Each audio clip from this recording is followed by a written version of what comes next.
people think there's only one option for trash: throw it out. So why are these people picking it up and taking it home?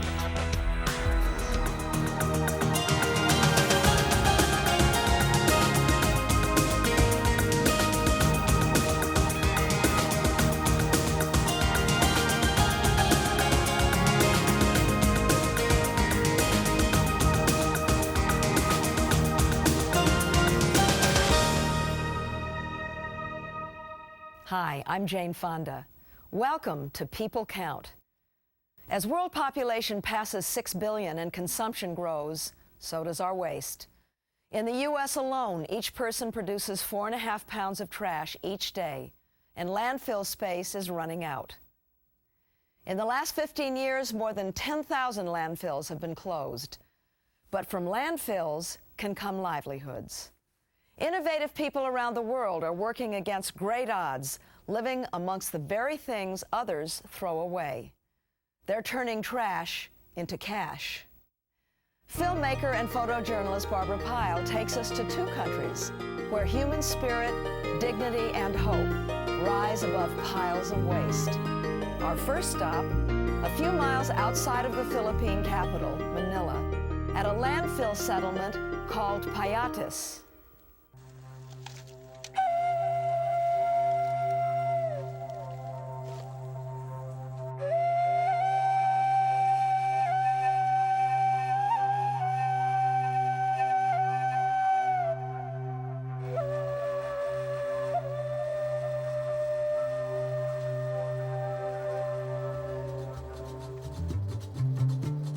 Everywhere you look, you see billowing smoke, polluted water, and rotting waste. It's the Payatas landfill, holding almost half of Metro Manila's waste. It's the last place you'd expect to find anything of value, but for these recyclers, it's the first place they look. For well over a decade, the materials from this dump have fueled a local economy built by the entrepreneurs who live and work here.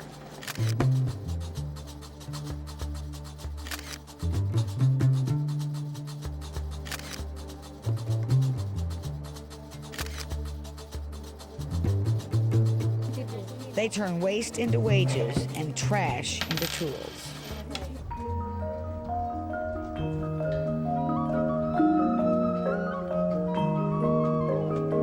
One of these entrepreneurs is Nilo. He collects oil cans at the dump site every day.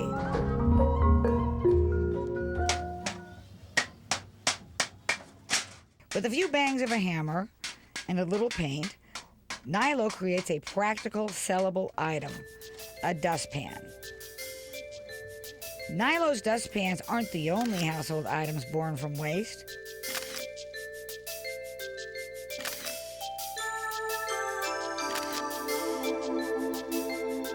These hand-sewn scrubbers made from found materials are patterned from a simple design. But they help residents accomplish a complicated task: keeping things clean.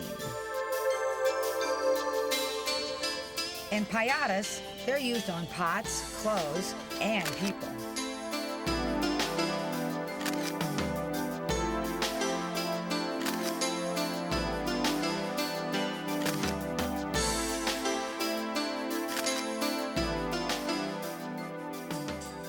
While practical products are popular around here, there's a few trash pickers who specialize in beauty. Hularan, known as the Tin Man of the landfill, transforms garbage into art.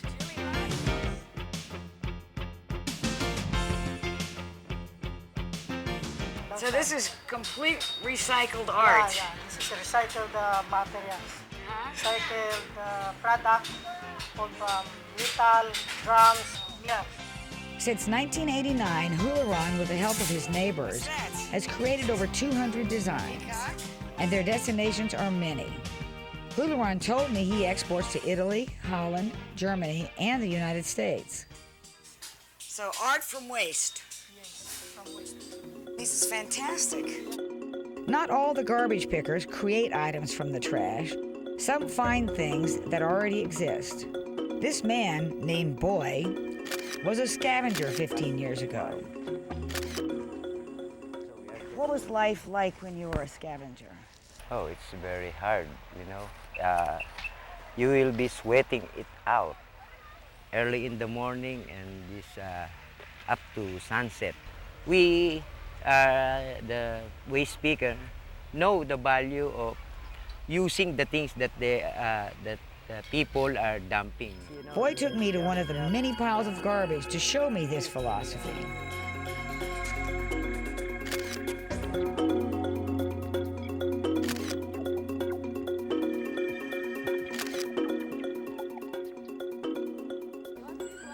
Where did you find this? Did you find this in the garbage?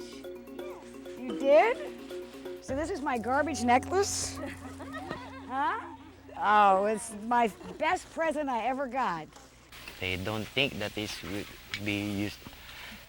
It will be used again and again. Show me what you just found. I just found a couple of minutes ago that I could use it. You see? This is an expensive tape measure. Yes. Besides the salvage sorting, the garbage pickers also separate materials that can be broken down for recycling. They separate everything here: plastic, glass, paper, metal. Yes. After the raw materials are separated, they are baled, weighed, and bagged at stations like these. Then they are sold to junk shop traders who sell them to factories with special machinery for reclaiming raw materials. Boy is the leader of the Waste Recyclers Association, a group that works to protect the rights of the waste pickers and improve their living conditions. Over 3,000 families belong. Heading up the association is a big job for any one person to handle, so Boy relies on the support of this man.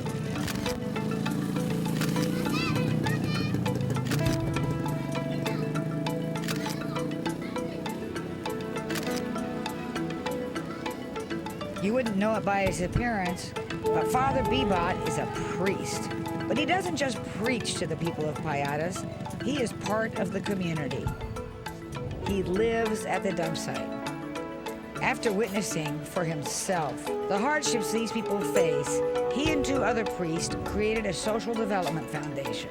It provides literacy classes, loans for new businesses, and health care services.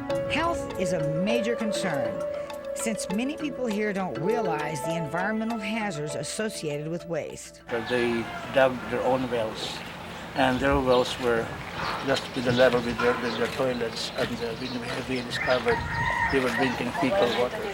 We really had to organize people, inform them what are the dangers of just drinking water from any well, and also take precaution. Now, those most vulnerable to disease have a place to come for clean water anytime they want. These children's centers offer clean water for drinking and washing.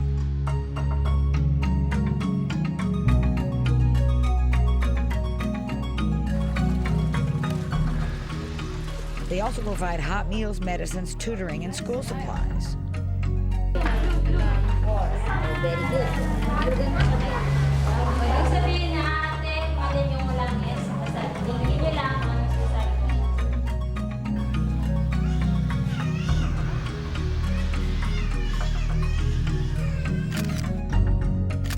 These are the types of changes this woman likes to see. Mayon Ignacio is the Manila coordinator for Megacities. Megacities helps provide solutions to groups who live in large cities with large problems, like the waste pickers. Mayon believes the waste pickers should never let go of their dreams. You can use the garbage as a stepping stone towards building your own family, building a better community. You have a life beyond the smoke of Payatas, a life beyond the stench of Payatas, a life beyond the garbage of Payatas. Mayon leads a comfortable life in Manila. Yet she travels to Payatas 5 times a week.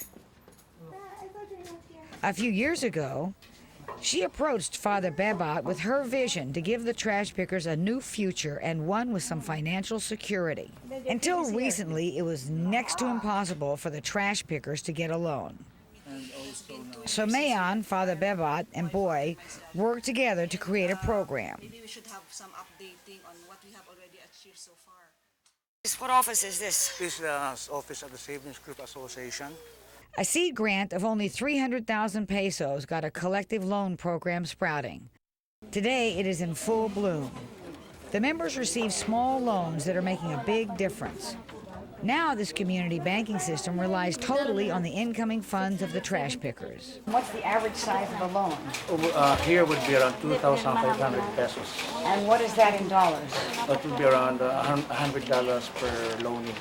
And what kind of things can people get loans for? It's a multi-purpose loan, so they can use it for education, for small business, for to repair the house. Like many micro-enterprise lending programs, the Payatas program often gives out loans to groups. But there's one unique difference that helps the loanees get ahead as they pay back. Everyone who receives a loan must maintain a savings account. We built in the savings into the repayments. So as they amortize their loans every week, there is a 25% built-in savings. In just 3 years, the fund has grown from 300,000 to 70 million pesos with a 98% payback rate. And like most small loan programs, most of the participants are women. 98% of the members are women. Why do you suppose that? They're good managers. Nilo knows how valuable a good manager can be. His wife, Salome, helps him manage his business. Their dustpan business has been such a sweeping success, the profits have helped her open a small shop next door to their home. 2 years. It's obvious that the success of this variety store makes owner Salome proud. Like many of the determined residents of Payatas, Salome and Nilo have overcome adversity. But a major obstacle remains for all people in this community. None own the land where they live. Nobody knows who owns the land. We have been trying, for the last 2 years, trying to really figure out how to get the land. So that if with the land, we can have more stable houses or structures where we can put the machines. Equipment that would diminish the need for middlemen. Boy says it's time for the government to take action. The government is not taking care of us. There's a site for the garbage, but they don't have a site for the people. For people. Or security of land tenure is a pivotal, a linchpin issue in the whole solution of the problem of garbage in Payatas. I think one of my role really for the people of Payatas is to be one of their mouthpiece. Hopefully, I hope that they will reach a stage where they don't need a mouthpiece anymore.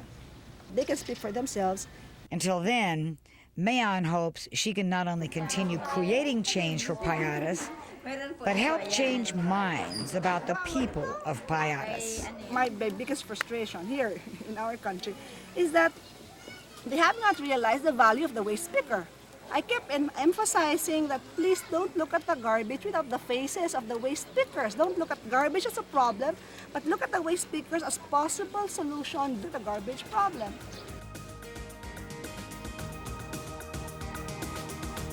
Since our last visit in 1997, things are looking up for the waste pickers of Payatas. In 1999, with savings from their loan program, they purchased a 3-hectare site near the dump. Now they can build permanent homes like the ones in this model. But the waste picker success doesn't stop in Payatas. Now a national program known as the Homeless People's Federation of the Philippines, it's made up of nearly 18,000 waste pickers in 8 communities around the country. And 4 of these are in the advanced stages of buying land and building houses. Where did the people of Payatas get the idea to turn waste into wages? A continent away in the Egyptian capital of Cairo. Barbara Pyle travels to that city to meet a pioneer whose philosophy is helping young women weave a new way of life. Egypt. Home to ancient structures from humankind's early beginnings. Egypt's capital city, Cairo, is also home not only to modern structures, but also to modern-day dilemmas. 7,000 tons of garbage are created each day by 16 million city residents. Like all waste, it attracts flies. But it also attracts thousands of people who find a use for it. These are people who collect garbage, sort it, and recover items which they either sell or recycle and remanufacture. Dr. Lila Camel is the volunteer director for the Association for the Protection of the Environment. It works to improve the lives of the garbage pickers of Cairo, known as the Zabaleen. Each one has a cart or a truck and owns a certain pile of garbage, about 1 ton a day per garbage collector. And they cover about 40% of the city of Cairo. The green fields and fresh air of Upper Egypt used to be home to the Zabaleen. They were farmers. But when their crops failed 50 years ago, they migrated to the city. Today, polluted air and hardship come with their territory and trade. They're survivors. They're not people who give up easily. They are incredible people. It would have been so much easier to turn to a life of crime or be lazy, go on welfare, go to the mosque or the church. But they chose to make an honest living out of the worst imaginable way, and that's sorting garbage manually. After the garbage is collected, it is dumped in front of the Zabaleen's homes. Here, the wives and daughters sort through the garbage by hand, separating anything imaginable that can be recycled, such as paper, plastic, and metal from the rotting food. What can't be recycled is fed to their livestock. But the process doesn't stop here. The manure from the animals is added to a large compost pile in the center of their village. The recyclable materials are sold to Zabaleen to have small factories for paper recycling and for the remanufacturing of products from plastic and tin and many other materials. Small loans have helped the Zabaleen set up these small factories right in their homes. And the profits from their businesses help the Zabaleen upgrade these homes.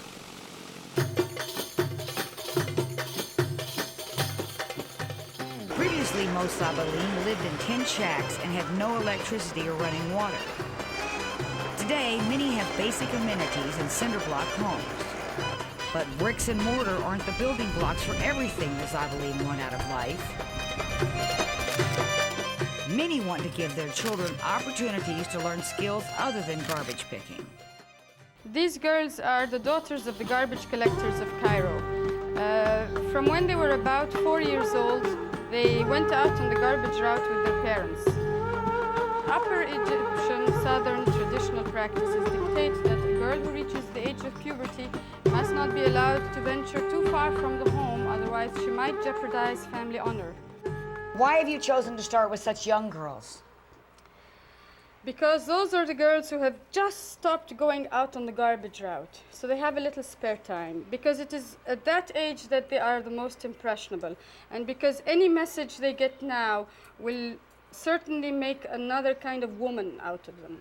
Lila capitalizes on the trash sorting skills that the girls have been practicing since they were 4 years old and teaches them how to make rugs from rags. The rags are a substitute for the garbage they sort at home. It's based on the skill of sorting garbage. Garbage would normally come into the home and get dumped in the entrance to the house, just like this.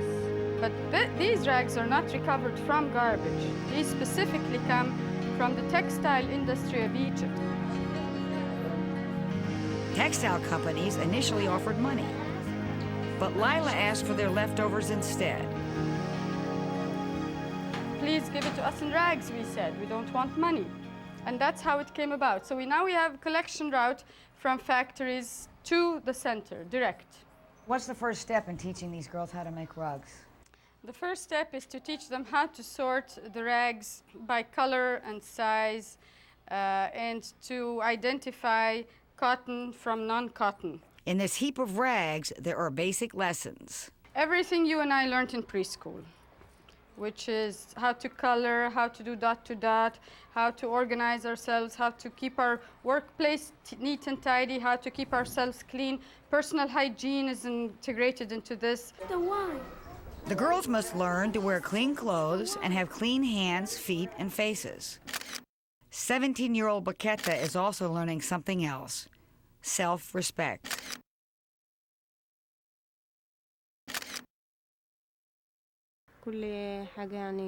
Now I feel that I'm leading the life of a natural person.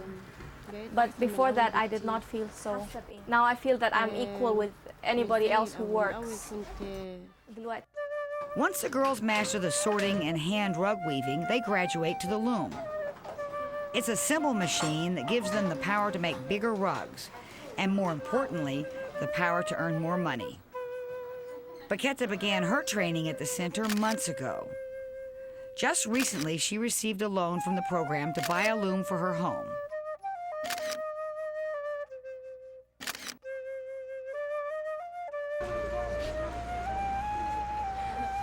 Every Monday, along with dozens of other young women, she picks up rags and drops off her new creations.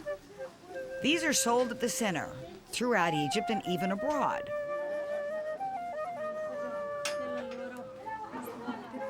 The money from the sales helps girls like Baketa pay off their loans and buy things for themselves.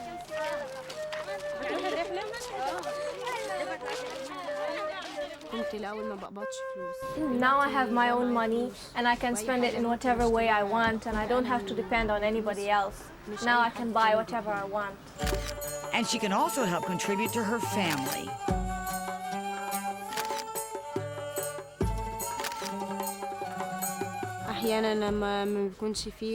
Sometimes when there's not enough money at home, I always give my father or my parents some money to help them out. According to Lila, Baketa could help out even more if the export markets paid a fair price for the rugs. Export markets have thus far in the West been very exploitative. They want to buy our merchandise for nothing and mark it up 300% and cash the profits for themselves. An unfair trade system. We refuse it. We will not accept it.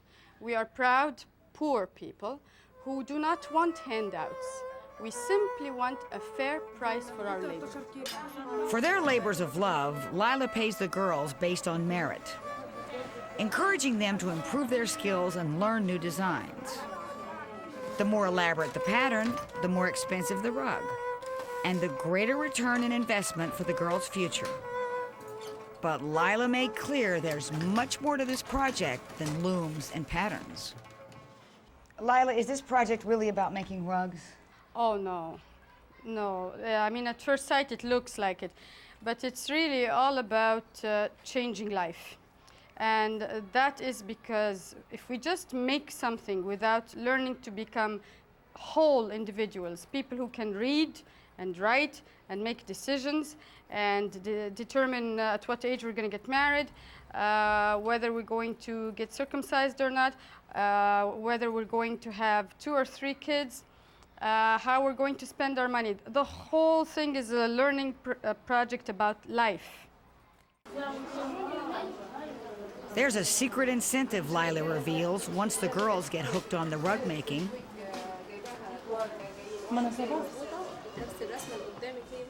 They must learn reading, writing, and arithmetic in order to know how to weigh the rags that they take home and also calculate their earnings.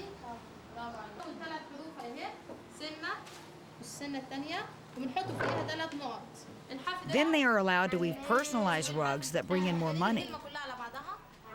It's called earning and learning. It's making a real difference to young women like Baketa. Did you know how to read before? I could not read before, and I could not write. I could only write down my name. Now I'm taking literacy classes and I can read okay. You see, if I began with literacy, which is not a concern of these people. Why isn't it a concern of these people? Because we're poor. Poor. We need to improve our income. So you must start with income generating, but it's only a bait, it's only a lure toward literacy and health awareness and conscientization of all sorts, and it provides hope. The program is not only for girls and teens, it's also empowering women. Paqueta's cousin Mary is married and has 4 children. For her, it would be hard to sit at the loom for hours while she tends to the children. So the married women are taught a different income-generating skill, patchwork quilt making. Although these women might not learn how to read in a formal sense, Lila believes they learn to read something just as important. I call this a literacy of sorts because it allows people to read their options in life. The process of creating the quilt becomes a metaphor for options in the women's lives. There is a design that they have to implement and execute. Now, what does that do? It introduces the first lesson about life, not patchwork. And that lesson is that the same square can be placed in a different order, which means that the squares of our lives can be placed in different orders. The choices of life are many. And what kind of choices are they making now that would be different before this project? For one thing, they're all planning to send their girls to school. They used to send the sons only. For another, they're all choosing to practice family planning. The helplessness of poverty has been eradicated. This isn't a family planning program. No, and never claimed or attempted to be. But the transformation and ability to make decisions in the area of spending money and in the area of working or not and in learning to read and write or not led to an ability to determine about your own fertility, decisions that relate to that. And after so many years of working with women, we have discovered that over 60% of them use family planning methods. Young women like Paqueta are already reaching new conclusions. If I had a big family, I won't be able to educate them all, and they won't have such a good life. For now, Paqueta's putting off a family so she can keep making rugs. If she were to get married before the age 18, Lila's program would cut off financial help. It's one of the rules at the center to ensure the girls have more time to learn about adolescent issues and marriage. What kind of changes have you personally seen in the girls and women in this project? A major transformation. I call it the opening of the mind's eye.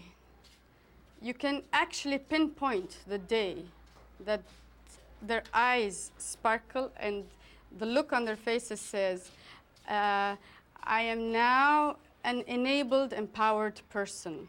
I'm not out to grab things from anybody or seek the help of someone every time I have a problem. I can find solutions within myself. I have innate resources to do it.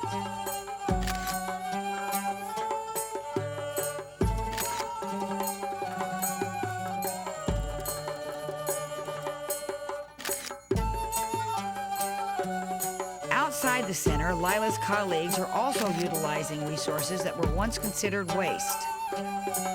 Since 1984, they've been improving the living conditions of the garbage pickers' homes. How does it begin? With a not-so-typical house cleaning. Yusrea Suarez, president of the Association for the Environment, has seen this process grow. When we first started this in 1984, we were cleaning around 11 homes. Today, this morning, ever since you've been here, we've cleaned 270 homes. So what does that make you then? Make me the garbage collector of the garbage collector. That's what my son says about what I do. Not too long ago, the garbage pickers had nowhere to bring animal waste and leftover garbage that sat next to their homes. So there were many more health and sanitation problems. Burning the waste was the only answer. But it created runaway fires and even more pollution. But today, what was once a problem is now part of a solution. The leftover garbage and animal waste is being turned into high-grade compost. What do you do with the compost? It goes into that machine and then comes out here, and we have 110 desert reclamation clients, if I say owners, farmers who use our compost. And what do they use it for? It is the highest quality of compost for the desert reclamation land, because the manure of the pigs, it is quite a good quality to keep the humidity in the sand. And it does not evaporate like any other compost. How does this fit in with the rest of your project? The empowerment of women and literacy and rugs and all the other things you do. The empowerment of women is once you clean her home, they got to know of this association. Today we have 420 girls who earn a living through the association. They don't only earn a living, but they get literacy classes, health classes, and they know how to dress and behave like, as you see, they're like my daughters.